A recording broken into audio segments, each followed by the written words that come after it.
Thank you, Garner. Thank you, Royal Geelong Yacht Club, for allowing this here to happen. I've been here a number of times for your Festival of Sales, various times, and most recently for the laser events that we had. That unfortunately the world got cancelled then with COVID. But it's a wonderful, warm club you have, and always been very welcoming, like tonight. Drew Malcolm, a special thank you to you for helping me make it happen, find a date. So I'm embarking on this journey instead of boat shows, I've decided. We've got these beautiful rigs at work. We know a lot, but it'd be nice to share that. Boat shows, in my opinion, have become very motorboat oriented and quite pricey. So I'm on the road. Early July, I'll do this in Melbourne at 2 places, and we'll have one at the CYC coming up. And we had one at my club at the RPA, but then I had my daughter with COVID. So this is my first one, so bear with me. But it's as Brendan alluded to, Selden, the Swedish company, they are the biggest mast maker in the world. They are aiming at what is available, what technology should we go for to make sailing easy. So we have these 2 displays with various forms of hoisting, lowering, or furling, or reefing sails. So Brendan and I are going to go through it basically from bow to stern. So we have 2 code sails. So this one is, in my opinion, a lovely, easy option for reaching in any air, and then in light air, tight reaching. So Brendan will just unfurl that. So it's not a race cloth, it's cruising, it's light, and easy to store. You drop it in the bag, you hoist it when you want. So the advantage is that it's very easy to fill in and out. No, never a problem with this. The disadvantage is you can't run very deep with it because the luff is on your center line. So then the famous or infamous top-down furler is where the market is trying to trick you, thinking that you can have an asymmetric with the luff roll to windward and then just furl it away and then drop it. I've had one on my boat and I've got rid of it. I personally find it challenging to make it always work. But if you do get one, make sure your key cruise on the helm and loads the sail up without heeling the boat. So it's always loaded, and then the crew fills it in. It's physical. Just doesn't feel nicely. So you need to have that little bit of tension on the sheet. That as I said, the drivers critical to getting these properly. So it's okay to watch wild boats do this, that they have exactly that. But they have a pro crew and they've got this like massive reach, and they just rip it in. And they may well have had its issues, but I think for when we talk about making sailing easy, that is actually not my favorite option. So we haven't touched on symmetric sailing. Symmetric kite, in my opinion, is actually very good. It's not that hard. The sail is out of in the air, so it's not going to hit the water. And you run square, and I know the East Coast very well. You go up and down the East Coast, you run with it or against it. Not sure about your cruising waters. There's nothing, in my opinion, negative about a symmetric kite. You can drop it through the boom, like what do you call it? What's it called? Letterbox drop. Thank you. And that's what we did. What we're going to do the Southport race on our J99, and we're changing from asymmetric to symmetric to run deeper, and we've practiced, and it's not that hard. This is it's got the setup here where the bolt's just stored on the mast, so it's nice and easy. Clips in and it's out of your way. Yep. So obviously that pole would be used for polling like your Genoa, which is terrific. I think for cruising that's just a no-brainer. Okay, so head sail furling. So this display rig, I've fussed over it a lot to make it with the latest battens and roach, but self-tacking. So when you have a hollow lead self-tacking, you're really not left with a lot of sail area. But when you then have it designed nicely with vertical rod battens, you can have roach, you can have some wind at the back of the main to go somewhere. The same is for the mainsail. For the inmast furling from Selden, they have stuck to it, they're sticking to it, and they're just growing and growing to the exposure of that philosophy into the market. There will be video coming up soon with the latest Halberg and Resi 50 with a carbon inmast furling, carbon sails, vertical carbon battens, and it's all push button from the helm station. I think you were saying earlier, Jan, about how this is it, you packed up. Packed up, no lazy jack, no blue bag. Sorry, Tony. No, okay, let's work there. But it needs to be a well-designed sail. You can't just use a cheap cloth that grows and goes deep and then folds on itself and doubles up, and then you have the infamous issues of in-mast furling. You've got to do it properly. Another thing with the Selden one is that the furler inside is basically another head sail furler. It's tensioned, and it's not flopping. It's not slopping in the rig. It's on your mooring. You don't hear a thing. Unlike some other brands where it is literally an alloy tube. And if you find you need to depower and you want to get rid of some sail, very easy just to I think fill it in and that's the name of the game. It's about making sailing easy. You want to get rid of heel, you want to get rid of helm, you want to take away all the stress on the gear, on the people. And I have a friend, David Henry, Rupert's father. Him and Louise have a Busen 48, and they've gone all over the world, and it's all hydraulic. And he's my go-to man. If anybody would doubt about what's simple, and he's even taken it in the Hobart race.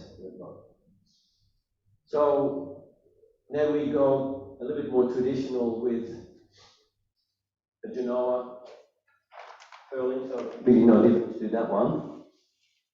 And then we have the mainsail on a Selden single line reef boom. So the trick with that one is that one line in the cockpit pulls reef 1 in and you lower the halyard to it, and another line will pull in reef 2. So 2 lines. In this case, we just have one on display, but it allows 2 reefs. The limitation, however, is that the carriage in the boom can only back so far, so you can't have reefs limitless anywhere up the luff. But for that, we supply a 3rd reef in a traditional way where you put it anywhere you like. So when Tony designs the sail, he has to calculate where that reef 1 and reef 2 can be as a factor of the boom length or E-measure. So you might, when you get a chance, you can come over and you can actually have a look at this boom, the working mechanisms inside and how the single line really works. And so Ben was mentioning earlier on, so both rigs we have the hydraulic vane, so it's a manual vane, but it's got a hydraulic gas rod in it. And we would probably sell one of those, two of those a month. We have one for, well, it's up to about 55 feet with different lengths, different tubes, and different gas rods.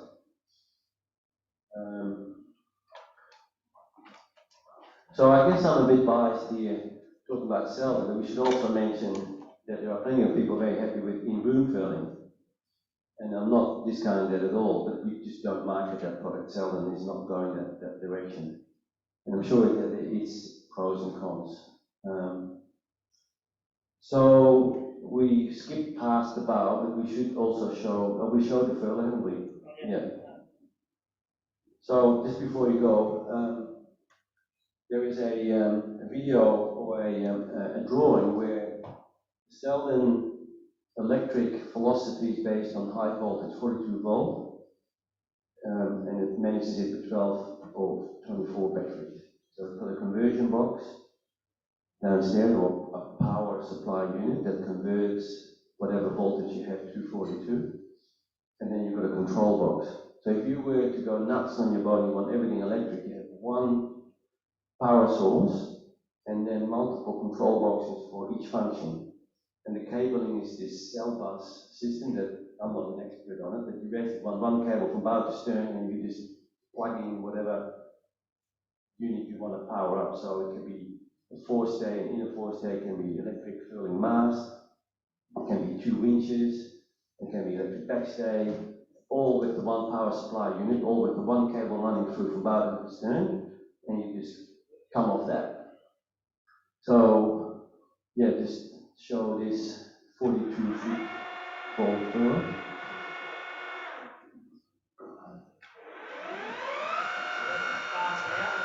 Fast, you can have one speed in and out, and then a fast speed out. Okay, so what's going to happen if you run out of power and you want to fill it in? So in that drawer, Brandon, is in the winch drawer. Let's push it in, yeah. So it's the wheel in that line. Yeah. So if that were to happen, basically you have a little, you mount that in, and then you can manually screws in.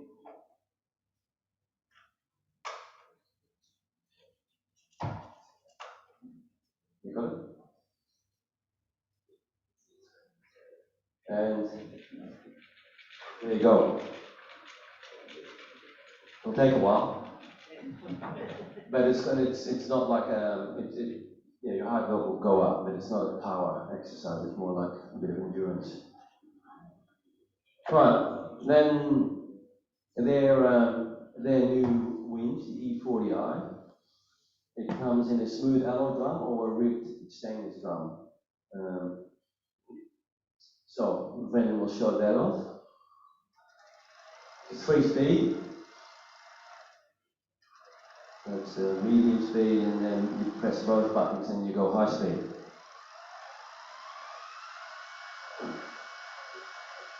So the neat part about this winch, you can mount it on either side of your companionway without intruding your very precious real estate as you go to your quarterberth. You can see under there it's basically just the 2 cables. Yeah.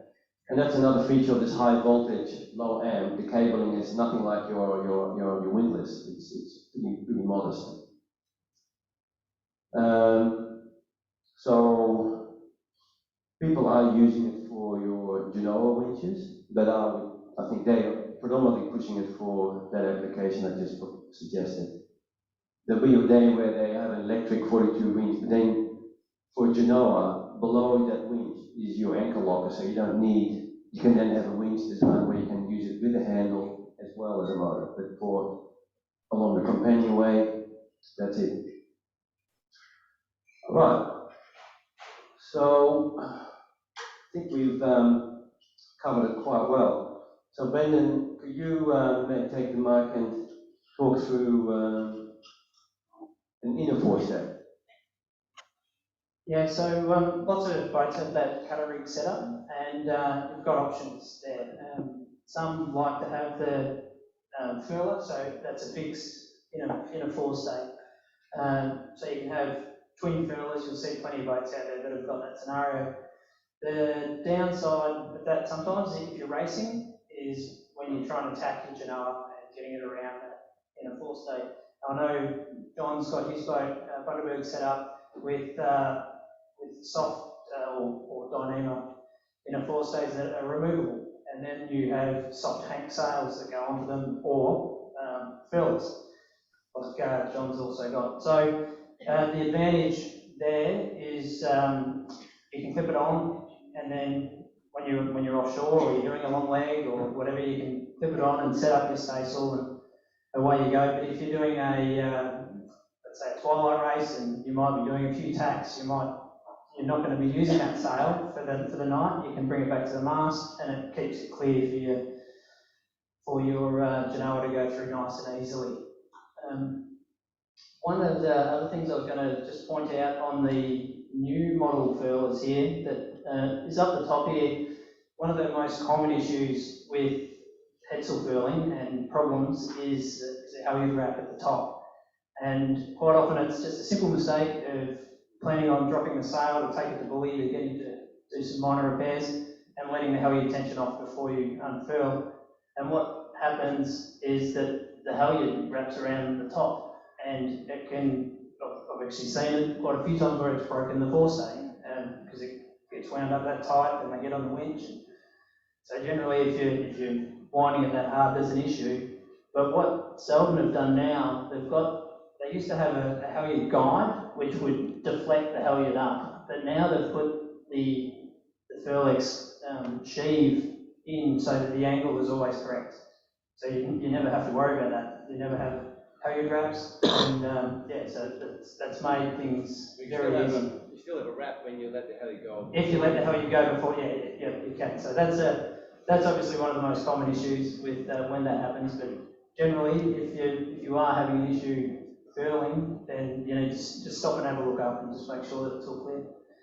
Yeah. So I'm quoting on we're more likely to get a job in Adelaide. It's a 56-foot catch, and we're going to have a backstay adjuster, but set alongside the mast. It can also be adjusted to be a halyard adjuster. So you hoist your headsail up, and then the final part is basically it's a worm drive with a handle in it, and you crank it up, and then you take the mouse line of the tail away, put it downstairs, and it's done. And that's, on the bigger boats, I think a terrific way to not have to rely on another winch or clutches in that detail. So back to you, Brendan. Installation, care, maintenance, and service. A few quick suggestions there, please. Yeah, so pretty much with masts, you should be checking up the top of the mast, every year and having a good look. The mast should be coming out every 5 years for checking over, and then rigging replaced every 10 years. That often doesn't happen. They don't come out every 5 years, as we know. But with the rigging side of things, these days the insurance companies and the manufacturers have pretty well driven the fact that it's a 10-year changeover. And I can say from my experience, where we used to build 3 or 4 rigs a year due to failed rigging, and I haven't done one due to failed rigging for 10 years now. So obviously their method has worked for them. Most of the rigging is people upgrading or collisions or whatever these days. But so care and maintenance, probably the main thing with all of your rigging is fresh water, just washing things down. The salt environments, that's a very harsh one on everything. So the best way to keep all your components, everything working well, is just regular flush out. So whenever you've been out for a sail and have water over the deck, just make sure that you give everything a good wash down. Okay, terrific. So I'll just grab the mic back. So I guess I'm promoting Selden for all the deck hardware, furlers, booms, banks, but I'm also looking at opportunities where any of us would plan something 2 years ahead, 5 years ahead, and you want to go cruising. You have a yacht that you love, and you need to do your re-rig, and that could be anywhere up to 10 grand, and then you may need to repaint the mast. At that time, you might want to consider any of these options and start again. And then Brendan will give you, via ourselves, an indicative price. And it isn't that ridiculous. Like I would say, it isn't much far off in boom. They're not cheap at all. In fact, if you go nuts on one of those, we're not far off the mark by replacing the lock. Yeah. Okay. Any questions? Okay. We'll roll along. Okay, we've done all that. Okay, I'll show this. That's a boring video. This one is pretty cool. How do I get this video done? Fine. Here we go. Good. Press play. Thanks. The master stating the obvious.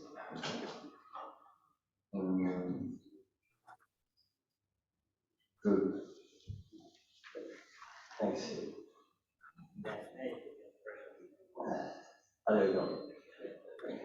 It's You're right, a promo of Halberg and Resi, but there's a 50-foot yacht with carbon mast, carbon boom, and the owner is unfurling his main from the helm station. So I'd like to think if they put a brand like that, like maybe a multi-million-dollar yacht, which they're faith in, and also the latest Oyster is going for exactly the same setup.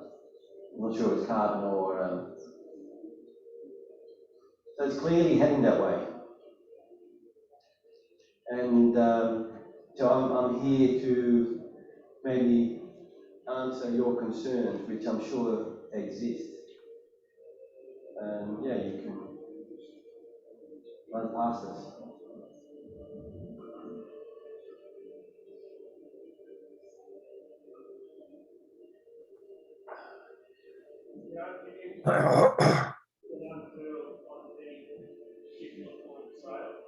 Yeah, the groove is offset to once to the side so that you do all that business on starboard. So if you're in busy waters, you've got right away. But the trick is you hold the outhole, you put some load on the outhole, and you fill in any angle. When you see this today, you can do it in any angle. It's not as precious as in boom. If there's breeze, let the outhole go and fill it in. If there's not much breeze, you've got to hold the outhole up. And as Brendan alluded to before, it's good to have the boom angle so it doesn't pull the head in before it goes foot and vice versa. But if there's wind, the wind blows the sail away from the mast and you just fill it in. Probably another key point there is the sail cloth. You have to have the right sail cloth on your furling sails, which Tony will be able to tell you. Yeah, the horror stories are where a yacht gets supplied with OEM sails that are done to a price, cost cut, not much labor, not much detail, and that's where your problems will occur, where the cloth's gone soft, the sail's gone deep, and it then folds on itself and bulk up the cavity. But if you have a fairly flattish sail, cut tri-radial or basically shape hole in proper fabrics.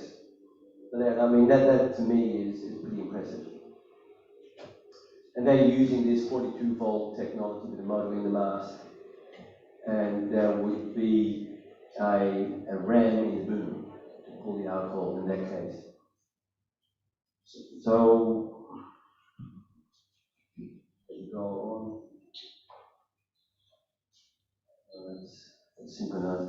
It's a cell. So that's just a quick schematic of that cell bus system that gets you to purchase one power pack and then a control box for whatever functions you decide you want. Furler, in-mast, winch, whatever. So that's it from us. You've got a commitment later on. Are you still good? Yeah.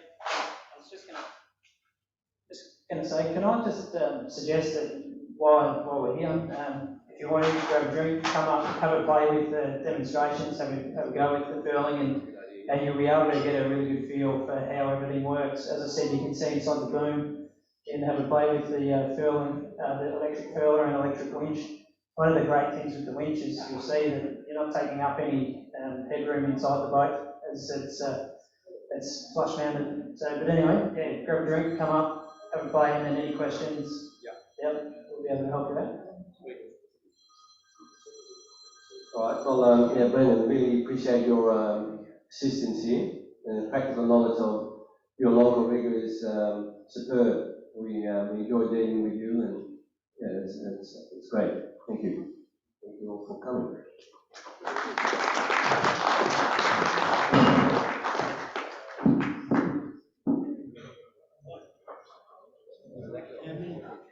Great. Any questions? Oh yeah. I don't think we do, but has anyone on Zoom got any questions? Oh, this is the okay. All good, thanks. We're all good. Well done. Rotten haggables. Sweet. It was good. Well done. Hang on, just struggling with some noise here. There we go. I didn't hear that. No, I didn't hear that either, but it doesn't sound like anyone's got any questions. I'm just saying thanks.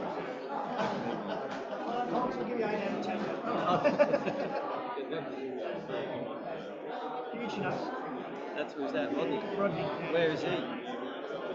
Chilling somewhere in the cold. Yeah, we're getting paid. I'm at home.